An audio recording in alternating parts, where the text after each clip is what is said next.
আসসালামু আলাইকুম। শুরুতে জানিয়ে দেব সংবাদ শিরোনাম। মোহাম্মদপুরের নিজ বাসায় মা মেয়েকে কুপিয়ে হত্যা। নির্বাচনের প্রস্তুতি খুবই ভালো, স্বরাষ্ট্র উপদেষ্টা। 1000 কোটি টাকারও বেশি রেমিটেন্স। 87,000 পুলিশের ট্রেনিং শেষ, প্রস্তুতি শেষ পর্যায়ে। আনিসুলের জাপা ও মঞ্জুর জেপির নেতৃত্বে 20 দলীয় জোটের আত্মপ্রকাশ। টেকনাফে পাহাড়ে আটকে রাখা নারী শিশু সহ উদ্ধার 7। এবার বিস্তারিত। রাজধানীর মোহাম্মদপুর এলাকায় শাহজাহান রোডের একটি বাসায় মালাইলা আফরোজ নামে এক নারী ও তার মেয়ে নাসবা বিনতে আজিজকে কুপিয়ে হত্যা করা হয়েছে।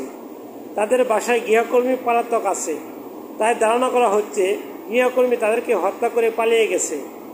ডিএমপির তেজগাঁও বিভাগের উপকমিশনার মোহাম্মদ ইবনে মিজান বিষয়টি নিশ্চিত করেছেন। নির্বাচনের জন্য সার্বিক প্রস্তুতি চলমান।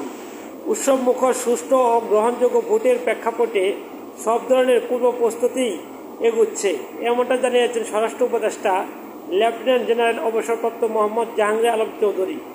সোমবার 8 ডিসেম্বর আইনশৃঙ্খলা সংক্রান্ত উপদেষ্টা কমিটির বৈঠক শেষে সচিবালয়ে কথা বলেন উপদেষ্টা। তিনি বলেন, নির্বাচনের প্রস্তুতি খুবই ভালো। সব বাহিনী তাদের প্রশিক্ষণ চালিয়ে যাচ্ছে, যা জানুয়ারির মধ্যে শেষ হবে। সুষ্ঠু ও উৎসবমুখর নির্বাচনের জন্য সব রকম ব্যবস্থা নেওয়া হচ্ছে।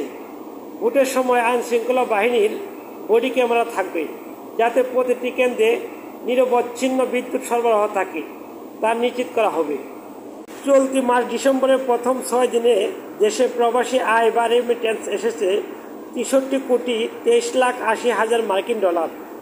বাংলাদেশি মুদ্রায় যার পরিমাণ দাঁড়ায় 7,713 কোটি 81,60,000 টাকা, প্রতি ডলার 122 টাকা হিসাবে।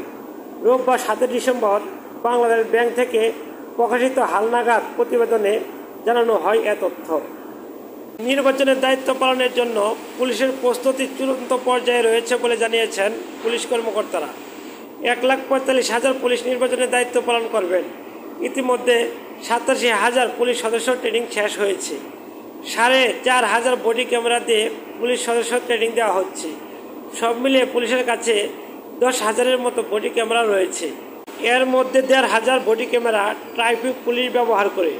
নির্বাচনের সময় তাদের কাছ থেকে এই বডি ক্যামেরাগুলো নিয়ে নির্বাচনী দায়িত্ব পালন করা পুলিশ সদস্য দেওয়া হয়েছে। এছাড়াও অস্ত্র, হেলমেট সহ আনুষঙ্গিক যেসব জিনিসপত্র নির্বাচনের সময় প্রয়োজন হবে সেগুলো কেনা হয়েছে। তবে বর্তমান সরকারের সময় নিয়োগ 599 এসআই ও 3,600 কনস্টেবল নির্বাচনী দায়িত্ব পালন করতে পারছেন না। তাদের ট্রেনিং চলছে সারদা পুলিশ একাডেমিতে। জাতীয় পার্টির সাবেক 2 নেতা আনিসুল ইসলাম মাহমুদ জাপা ও আনোয়ার হোসেন মঞ্জুর জেপি নেতৃত্বে আত্মপ্রকাশ করেছে 20 রাজনৈতিক দলের নতুন জোট জাতীয় গণতান্ত্রিক ফ্রন্ট এনডিএফ। সোমবার 8 ডিসেম্বর আনুষ্ঠানিকভাবে এই জোট আত্মপ্রকাশ করে। জোটভুক্ত অন্য দলগুলো হল জনতা পার্টি বাংলাদেশ, বাংলাদেশ জাতীয় পার্টি, তৃণমূল বিএনপি, বাংলাদেশ সাংস্কৃতিক মুক্তি জোট, বাংলাদেশ জাতীয়তাবাদী আন্দোলন বিএনএম, বাংলাদেশ মুসলিম লীগ, জাতীয় ইসলামিক মহাজোট, জাতীয় সংস্কার জোট, বাংলাদেশ লেবার পার্টি, স্বাধীন পার্টি, জাতীয় স্বাধীনতা পার্টি, বাংলাদেশ মানবাধিকার পার্টি, বাংলাদেশ সর্বজনীয় দল, Bangladesh Janakalyan party, applied Democratic party, Bangladesh গণতান্ত্রিক আন্দোলন, ডেমোক্রেটিক পার্টি এবং বাংলাদেশ জাতীয় লীগ। কক্সবাজারের টেকনাফের গহীন পাহাড়ে মানব পাচারকারীদের আস্তানা থেকে আটকে রাখা নারী শিশু সহ 7 জনকে উদ্ধার করেছে কোস্টগার্ড। এ সময় 3 পাচারকারীকেও অস্ত্রসহ আটক করা হয়েছে। সোমবার 8 ডিসেম্বর দুপুরে এক প্রেস ব্রিফিংয়ে টেকনাফ কোস্টগার্ডের station commander lieutenant commander Salauddin Rashid Tanvir এ তথ্য নিশ্চিত করেছেন।